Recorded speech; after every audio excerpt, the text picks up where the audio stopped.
We continue now at the top of Daf Lamed Vavam and Beis Meseches Zevachim. This is Zevachim Daf 36b. On the previous summit, the Gemara brought a brisa which said that according to Rabbi Yehuda, a chatos sheshachta bedarom, a carbon chatos which is slaughtered in the south of the Azara. Carbon chatos is kachay kachim. It's supposed to be slaughtered in the north of the Azara. If it's slaughtered in the south of the Azara, psula, it's disqualified. And so the Gemara now asks, is that really true that if it's slaughtered in the south, yechayev, that the person is chayev, is liable? Rashi says yechayev malchus, that according to Rabbi Yehuda, he's liable to malchus. V'atanya, but we learned in a brisa. Rabbi Yehuda Omer, Rabbi Yehuda says, Yochol chatos shashachta b'darim yechayev. One might think that a chatos that's slaughtered in the south of the Azara, that there's an obligation, there's a liability to malchus. Talmud Lomer, the pasuk says, Lo sizbach la'Hashem elokecha shor vaseh kol davara. Again, the pasuk is talking about slaughtering an animal with a mum, and it says, don't slaughter kol davara, anything that is bad, anything that is evil. And what does that mean? Al davar ra atamechayvo. The person is liable on something that is a davar ra, but v'ia atamechayvo, but he is not chayiv. We're not going to make him liable al chatas shashachta bedarim, on a chatas that's slaughtered in the south. And Rashi explains his davar ra, something that is bad, mum begoloi, that refers to a blemish that's out in the open, shehum beguna, that doesn't look good, kari davar ra, that's called a davar ra, bebechoros, beperak alei lumumin. And so again, al davar ra, and something like that, mechayvo, then there's a liability, but on a chatas that's slaughtered in the south, there is no liability. So it seems to be a contradiction in terms of what Rabbi Yehuda holds by a chatas sheshachta bedarim. And the Gemara continues and answers, Trei tanoi aliba de Rabbi Yehuda. It's a machlokas tanoim in terms of what Rabbi Yehuda holds in this case. And the Gemara continues, Amar Rabbi Abba says, and some have the gears here of Amar Rava says, Umoda Rabbi Yehuda would admit, Shechozer v'kovu lepigel, that it could still become pigel subsequent to that machshava. Let's say the person has a machshavas hinuach, which is what Rabbi Yehuda was talking about in the Mishnah, meaning he has a machshava, let's say at the time of the slaughtering, to leave the blood for tomorrow. So in that case, it's not considered pigel, but it is considered disqualified according to Rabbi Yehuda. If then in a subsequent one of the blood avodos, he has a machshavas pigel, he has an intention to consume the carbon outside of the proper time, so then it will become pigel. And the Gemara continues, Amar Rava says, Teda, you should know, the pigel lifnei zrika lo klumu, because pigel before zrika, it's nothing. It doesn't become pigel until the zrika. Let's say you slaughter with a machshavas chutz lizmanu, it doesn't become pigel at that point in time. You have to wait for the zrika. When the zrika happens, then the carbon becomes pigel. V'asya zrika v'kavala b'pigel. It's the zrika that comes along and makes it pigel. And so therefore, over here as well, you had that machshava earlier on of hinuach. It's still, since the pigel doesn't set in until zrika, if there is a machshavas chutz lizmanu before the zrika, so then it's going to become pigel. But the Gemara says velohi. That's not a good argument. What Rava is saying, because hasamuchada machshavahi hacha trei machshavas. You're comparing over there where it's one machshava, it's one intention, to over here where it's two machshavas, two intentions. Meaning to say, in a situation where the person had a machshavas chutz lizmanu by the slaughtering, and then it becomes pigel at the zrika, that's all just one machshavas chutz lizmanu. But if you're having different machshavas, you have a machshava of psul, like hinuach at the time of the shchita, and then let's say at the conveying you have a machshava of chutz lizmanu, so that's two machshavas. So over there, maybe it's the same as having a machshavas chutz lemekomo first, and then chutz lizmanu, where also we say it does not become pigel because there's some other disqualifying machshava involved. Rashi explains, Umoda Rabbi Yehuda admits, B'chishav al manas laniach, again, if he has intention lahaniach, shechozer v'chozer lepigel, im chozer v'chishav ba'avoda shniya, al manas lechol chutz lizmanu, that it's going to become pigel. If he has another machshava in the second avoda, he has a machshava with the intention to eat it outside of the proper time. V'lo amrinan kvar nifsal b'machshavas hinuach. We don't say there was already the disqualification by the machshavas hinuach, so it doesn't become pigel. We don't say that. Amar Rava says, Teida, you should know, the machshavas hinuach l'Rabbi Yehuda lav k'machshavas chutz lemekomo v'shalo l'shmohi. That again, machshavas hinuach is not the same as machshavas chutz lemekomo, an intention outside of the proper place, or shalo l'shmo, not for the sake of the carbon. In those cases, it doesn't become pigel subsequent. La fuke midei pigel. Those cases, it takes it away from becoming pigel. To ha pigel d'shochet al manas lizrok es damu l'machar lifnei zrika lav klumi. Because if somebody would slaughter it with the intention of throwing the blood tomorrow, so before the zrika happens, it's nothing. Ve'ina machshava mu'elas ad sheyizrak hadam hayom. That machshava does nothing until the zrika happens today. Devo'inan karav kol matirav, because we've we've said earlier, there's a requirement that the matir has to be brought, the zrika has to be done. Nevertheless, now in this case of hinuach, that first machshava of hinuach is a machshava. And then when the zrika happens, it can establish it. If we don't say, well, since in the beginning it wasn't pigul, so therefore there's a disqualification with that earlier machshav of hinuach, and then we'll say later on there's not going to be pigul even if he throws it with a machshav of pigul. We're not going to say that. But then the Gemara said you can't really bring that proof because hasam chad machshava. In a regular case of pigul, it's all one intention. We're just waiting for the zrika to establish this carbon as pigul. There was no change in his original machshava. Pigul, that was for pigul. But here, trey machshavas. Here, there's two machshavas. V'echad shem psula, v'lo shem pigul. And again, the hinuach is a disqualifying intention, but it's not pigul. And so, therefore, again, if you have a disqualifying intention with an intention of pigul, it does not become pigul. And the Gemara continues, Eisvei Rav Huna l'Rabbi Abba. Rav Huna asks Rabbi Abba the following question. Again, some have the gears of Rava. From the following brisa, the brisa says, Liten as hanitanin lamala lamata. Let's say the person has intention to place the blood that should have been placed above. He's going to place it below. Lamata lamala, it should have been placed below. He's going to place it above. He has these wrong intentions. So la'alter kosher. So in a situation where he has that machshava, that intention, la'alter, he's going to do it immediately in the proper time. He's just going to place it. He's going to apply it on the wrong place on the mizbeach. So it's going to be kosher. And chazar v'chishev chutz l'mekomo. If he then has an intention of chutz l'mekomo outside of the proper place, pasul vein bo kares, it will be disqualified, but no kares. And chutz l'zmanu, if he has an intention outside the proper time, pigul v'chayavin olav kares, then it's going to be pigul, and there's going to be a liability of kares. However, l'mocher, let's say that intention that he has of lamala, lamata, lamata, lamala, let's say that intention is all going to happen tomorrow, so then pasul, it's disqualified, because that's already a machsheves hinuach. He's now having in mind to leave it for tomorrow. And chazar v'chishav, if he goes ahead again and has a different intention in a subsequent avoda, bein chutz l'zmano, bein chutz l'mekomo, it doesn't matter what that intention is, whether it's outside the proper time or outside the proper place, pasul, it will be disqualified. However, ve'ein bo kares, there will be no kares, and that's exactly the difference, because in the second case, you already have a disqualifying intention. Once you have a disqualifying intention, even if it's an intention of hinuach, we say it's no longer possible to be pigul. In the first case, where it was still kosher, there was no disqualifying intention in the beginning, so then if chazer v'chishav chutz l'zmano, it's going to become pigul. And the Gemara says, Tiyufta de Rabbi Abba, Tiyufta, is this a refutation of Rabbi Abba? It indeed is a refutation, because it's clear, even by hinuach, we say, once there's a machsheves hinuach, which is a disqualifying intention, there is no more pigul.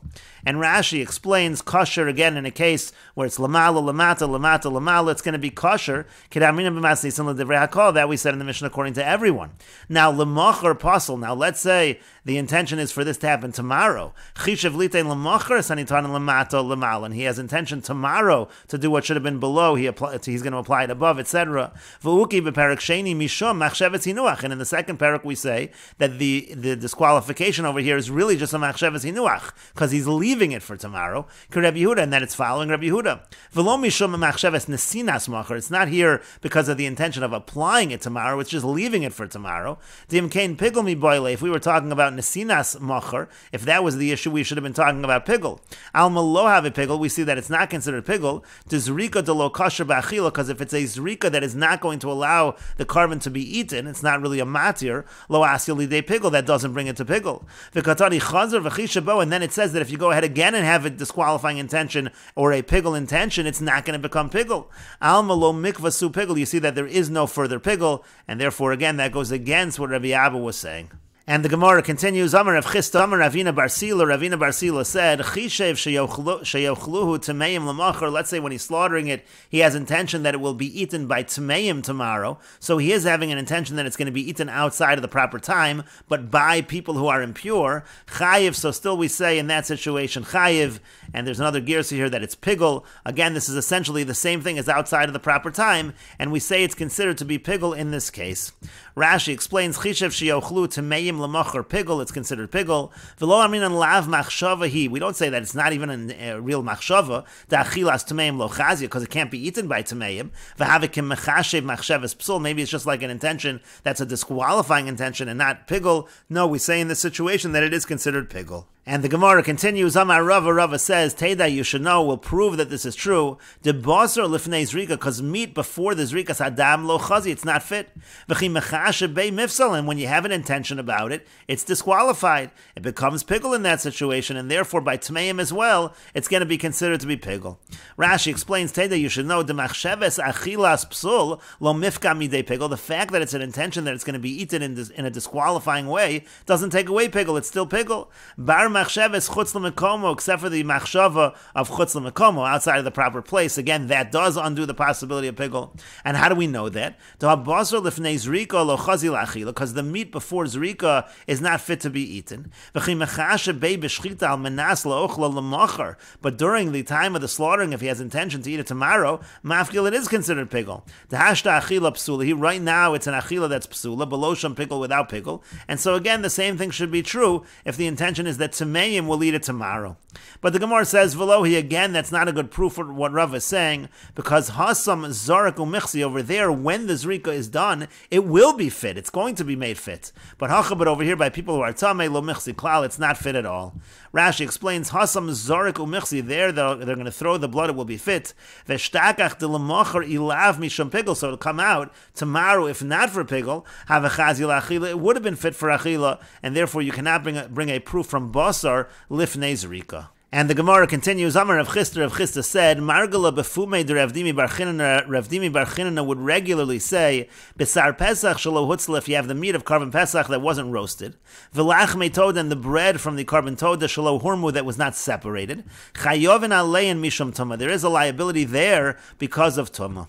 Rashi explains, Shelo Hurma, it wasn't separated, meaning Dalid Chalos Hanisramos Lekohen, they would separate 4 Chalos for the Kohen Me'arba Minin Shabbat, from the 4 different kinds of breads, the Chsiv, that it's written, V'hikri Mimenu Echad Mikol Karban Truma, that's what you do again by the Karban Toda, you take a Truma, you take 1 bread from each for the Kohen, and so let's say Shelo Hurma, let's say it wasn't separated, so again, the halach is, Chayovin Alein Misham Tuma, Rashi says, Misham Tuma, Imachlan Betumas Haguf, let's say they're eaten b'tumas haguf, there is a liability. You can't eat it b'tumas haguf. You can't eat a carbon b'tumas haguf, and there's going to be a liability in this case. V'avagav d'kaimel. Now, even though we've established she'ein niter l'tahorim ein chayovin olav misham tuma, that if pure people are not allowed to eat it, so there's no liability for eating it when you're tamei. Hi, in this case, kevon de'izrek dam, since the blood was thrown, niter l'tahorin karinan bay. Really, it is mutter for tahorim. It's considered to be mutter for pure people. V'avagav now, even though technically the carbon Pesach is only eaten roasted, and this wasn't roasted, the chalas hatoda ad sheyurma, you don't eat the chalas hatoda until you separate some for the kohanim. But still, in this case, what was done, what's important here is that the zrika was done. Once the zrika is done, it's considered to be mutter nitar latahorin. Once it's considered to be nitar latahorin, so if somebody who's tamei eats it, then the person will be liable. And the Gemara continues, Amar Rava says, Teda, you should know that this is true. The Tanya, because we learned in a Braisa, Asher la Hashem, it says, Asher la Hashem, l'rabos emure kodshim kalim l'tuma. This includes the sacrificial portions of kodshim kalim for tuma. Rashi explains, Hachi garsinan, Asher la Hashem, l'rabos emure kodshim kalim l'tuma, v'hanefesh asher tochal mibsar zevach hashlomim. Asher la Hashem, somebody eats from the shlomim, which is Asher la Hashem. This pasuk comes to include l'tuma, meaning le'eschayev kares ha'ochlan b'tumas haguf. If somebody eats these emure kodshim kalim and they have tumas haguf, they're tamei, the person is chayev kares. The Asher la Hashem yiseruhu, the words in the pasuk of Asher la Hashem are extra. Lemidrash bei davar shuola legavoa, that the drasha is even something that was supposed to be on the mizbeach. The emurim of the kodshim kalim are really the sacrificial portions that should be on the mizbeach. Who says that's included in this halach of kares by somebody who eats a carbon b'tumas haguf? Maybe that's for example only eating the meat of the carbon, not the emurim of the carbon. That's what Asher la Hashem comes along and includes. Says even the emure kodshim kalim are included in this liability of tuma. As the Gemara continues, Alma, we see Afagav delav b'nei achila ninu, even though the imurim are not something that are eaten, therefore the mizbeach chayovin alein mishum tuma, still there's a liability due to tuma. Hachanami, here also when it comes to the basar pesach that wasn't roasted, the lach metoda shelo hormu, Afagav delav b'nei achila ninu, even though they're not supposed to be eaten in that state, chayovin alein mishum tuma, there's a liability because of tuma. But again, the Gemara says, Veloi, it's not true. Rava's proof is not a good proof.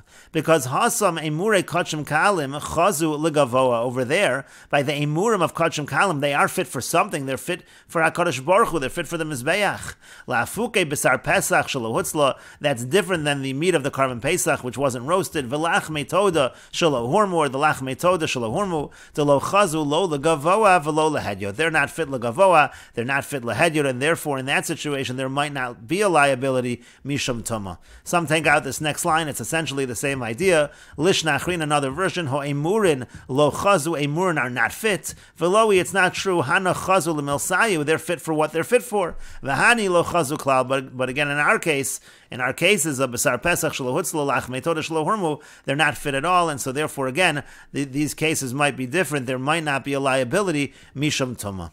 Hadron Aloch Kol Apsulin, we will return to you, Perek Kol Apsulin. This is the end of the third Perek of Meseches Zevachim. If you're enjoying these videos and this channel, please like, share, and subscribe, and take a look at the description box below to see how you can support this channel. And we will now begin the fourth Perek of Meseches Zevachim. And the parak begins with the Mishnah, Beis Shammai Omrim, Beis Shammai say, Kol hanitanen al mizbeach achitzon, all bloods that are applied on the outer mizbeach, shenasad b'matana achas, let's say there's an application, just one application, keeper, that will be an atonement. Uvachatos, by a carbon chatos, shtei matanas, you need to have two applications, two placements of the blood.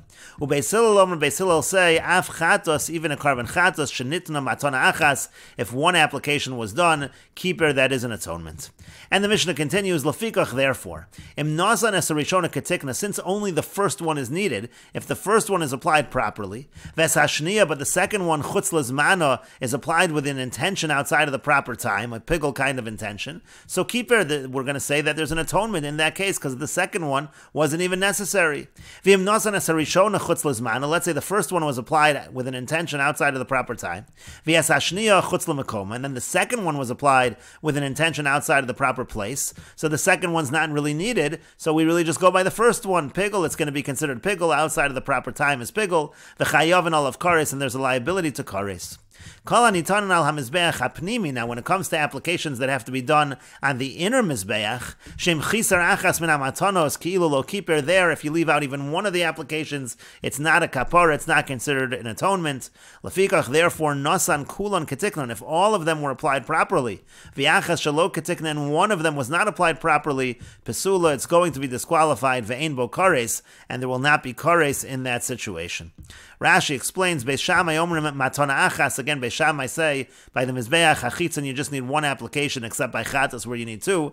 Matana achas, one application means zrika achas, you do one throwing of the blood, keeper, that is an atonement.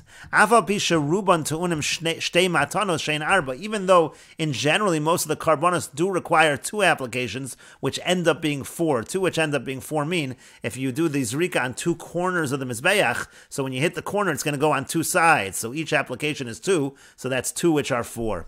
Uvechatos shtei matanos. When it comes to chatos, according to Beis Shammai, you need two. Matanos etzba mamish. By carbon chatos, you actually apply with the finger. It's not just a throwing of the blood. Uve Gemara yolef time, and the Gemara is going to learn out the reason for that. Again, the Mishnah then went on to say that according to Beis Hillel, even a chatos, if it's done with one application, it is an atonement. And then the Mishnah said, Lefikach, therefore, chatos v'chol hazvachim leBeis Hillel, a chatos and all karbonos according to Beis Hillel, one is enough. Beis Shammai shar zvachim chutz mechatas. According to Beis Shammai, all karbonos except for chatas that just require one. Nasan es rishona ketikna. If the first one is applied properly, meaning b'shtika, with silence, with no intention outside of the proper time, no bad intention. V'yas hashniya b'machsheves achilas basar chutz lezmano. But the second one is applied with an intention to consume the meat outside of the proper time. Keeper, it's atoned. V'kasher hakarbon, the carbon is kosher. Shekvar nitar hakarbon likarav ayidei matan rishona. The carbon has already been permitted to be offered through that first matana. matana. Vein hashniya materes abaser. The second application is not a matter; it doesn't permit the meat because it's already permitted. Lefigach eina mefagelis. Therefore, there is no pigul. Pigul v'chayavin olav kares. And then again, it said that if the first one is chutz l'zman, then it's pigul. The second one doesn't matter. Shein machsheves chutz l'mekomo deshniya motziasu midei pigul. The intention of chutz l'mekomo outside the proper place by the second application doesn't undo the pigul. Shekvar hukva b'rishona, because the pigul already happened with the first application. Shekvar karvu kol matirav, because all of the permitters have already been offered. Shechizar achas mikol hamatanos low keeper. Now, when it comes to the applications in the inner mizbeach, even leaving off one is not going to be a kapara. Kadiyolef bebraisa begemara. This is going to be learned out in a braisa in the Gemara. And then it said lefikach. Therefore, hoel v'kulan matiro. Since they're all matirs, ein zu materis below zu. One is not able to permit without the other. V'ein zu mefagelis below zu, and one cannot create pigul without the other. V'imnosan kulan ketiknan b'shtika. If all of them are applied properly in silence. And then one of them is not proper. One of them is with an intention of, let's say, chutz lizmano or chutz l'mekomo. He has an intention by one of the applications of the blood of chutz l'mekomo or chutz lizmano. So pasul, it will be disqualified. Shalom niter barishonas, because it wasn't permitted with the first ones. However, vein bo kares, there won't be kares. She'ein ha'achronim mefagloso. That last one can't create pigul alone. To kasavar ein mefaglin b'chatzi mater, because this Mishnah holds that you can't make pigul from half of a matir. So if it's just going to be one of the necessary applications that has the machsheves chutz l'zmano, again, it's going to be disqualified, but it will not be pigul. And the Gemara says, Tanu Rabbanan, the rabbis taught, Minayin l'nitanen al mizbeach achitzon. From where do we know that the karbanos, where the blood is applied on the outer mizbeach, shenisanon b'matana achas, that even if just one application is made, shekiber, that there is an atonement. Talmud lomar v'dam zevachim yishafech. The pasuk says v'dam zevachim yishafech. Rashi explains Yishafech, it's poured. Shvicha achas mashma, that's understood as one pouring. Delochsiv saviv, it doesn't say around it. Dialfinan minei shtei matana sheinar, but then we will learn out that it has to be two applications, which are four, which cover all four sides of the mizbeach. Beparak ezo mekoman, that's going to be in parak ezo mekoman. And the Gemara continues and asks, V'hai lahachi udasa, but is this pasuk really used to teach us this idea of matana achas shekiper? Hai mi boy le'lechidatanya, isn't it needed for what is taught in the following brisa? And we will continue with this discussion in the next video on Daf Lamed Zayin Amid Aleph.